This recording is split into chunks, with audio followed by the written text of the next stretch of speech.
Oops. I was on a call. I was on a call today, and I had to explain again what I'm teaching, what I'm doing, and of course, kung fu came up, and I always love people ask me that. What do you do? And I say I teach holistic kung fu, and it's always funny to just watch people's reactions because they have a reaction like, oh yeah. Wait, what? Because it sounds like something you would know what it means, but then when you think about it, it's like I don't know if I've heard that term before. So I was asked to explain it again, and every time it's a little bit different, right, depending on the audience. And I was thinking one of the better ways to explain what that means, what holistic kung fu means, like what Bruce Lee said, the art of fighting without fighting, right? And there's a saying that I once heard that goes along with that. It says, the true swordsman, meaning the kung fu swordsman, the true swordsman never harms a soul, right?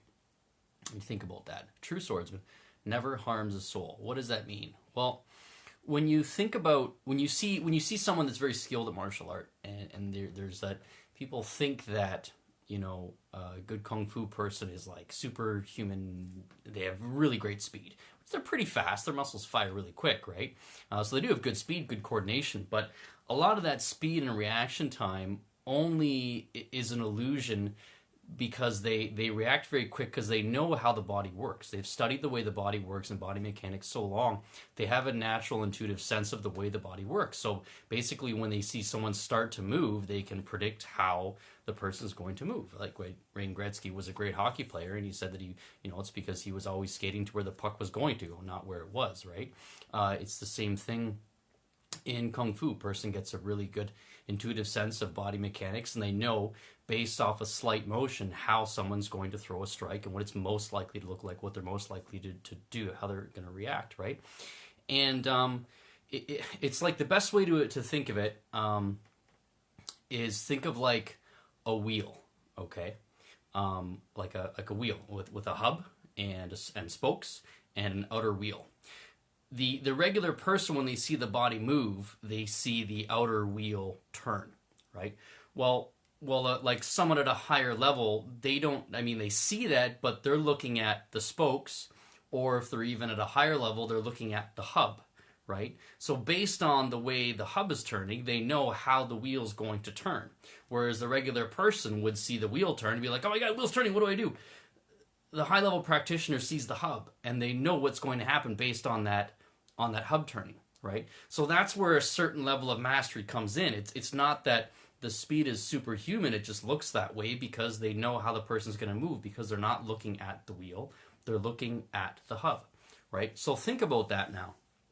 With the true master never harming a true swordsman never harming a soul, and that's why. It's because they're looking at the hub and they're not looking at the wheel. Now, you can look at the body this way, meaning the hub would be like, the core, the hips, you know, and the way and the shoulders and the solar plexus. When I teach my students to spar, I tell them don't look at the person's eyes, don't look at their hands, look right at the solar plexus and stare right there. And they know this. My students know this when we spar.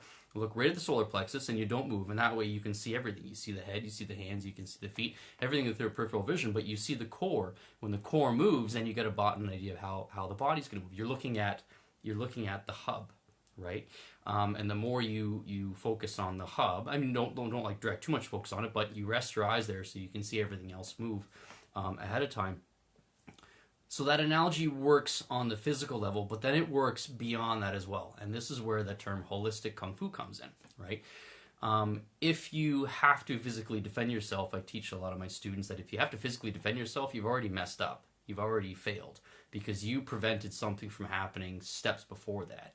So the higher up in levels you go, the less likely you have to fight, because you're not just looking at the hub in the physical sense, but you're looking at the hub in all of reality sense. So if someone is in a confrontation, you're not thinking about, oh, I've got to hit the hub before they attack. Well, no. Things are already set in motion. So what could you have done even before that to stop that hub, right? That's why I don't like the term avoiding conflict, right? And that's what the title of this video was. Like, the problem with avoiding conflict. Avoiding conflict implies a negative. You're avoiding something. You're not doing something. Something's already set in motion, and you're avoiding it. And that you don't want that. It's a reactive way of thinking. And in Mantis, of course, we don't do reactive. We try to do proactive, right? Striking first is an example of being proactive. And again, doesn't mean you strike first like in the Cobra Kai sense, you hit the person first. Even though that was a fantastic show. Thumbs up if you just finished watching Cobra Kai in the past couple days. Do it. Hit the like button. But where was I? So avoiding conflict is a reactive thing, and we don't want to be reacting. We want to be proactive. We want to be creating, right? So instead of avoiding conflict, thank you, Odette. I know you watched it you binge watched the whole thing. Mrs. Jones, did you watch it all in one sitting, or did you spread it out? I spread it out over a couple days. So I don't know if you're all in the same boat, my black sashes that are watching. But anyway, don't think of avoiding conflict because it's reactive. Think of promoting or maintaining peace, right? So if someone only on episode 3 so far, you have a lot of treats ahead of you. That's great. I wish I can go back in time to where I was only on episode 3 and then watch it again. That would have been fantastic. I'm gonna try to forget everything and then rewatch it again. I think I'm not gonna say anything. Okay, I'm not gonna spoil anything for you. Anyway, back to the task at hand. Don't avoid conflict. Promote peace. Right. So don't think of this hub on the physical sense. Think of it on a whole sense of how you're controlling your not to binge watch. Try to think of how you're controlling the situation in total, right? If you have some kind of conflict to deal with, think higher and higher up to that hub. What did you do to create the situation? What did you do to attract these negative circumstances into your life? What did you put out, right, to have this thing come back at you, right? And then you start to,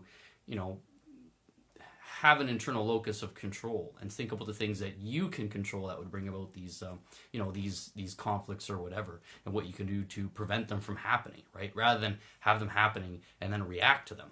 So that's holistic kung fu, is thinking higher and higher up towards the hub, but not just on a physical level, on a level of all reality, on spirituality and everything, right? What are you doing to send out these these vibes that you want to attract this kind of conflict into your life, right?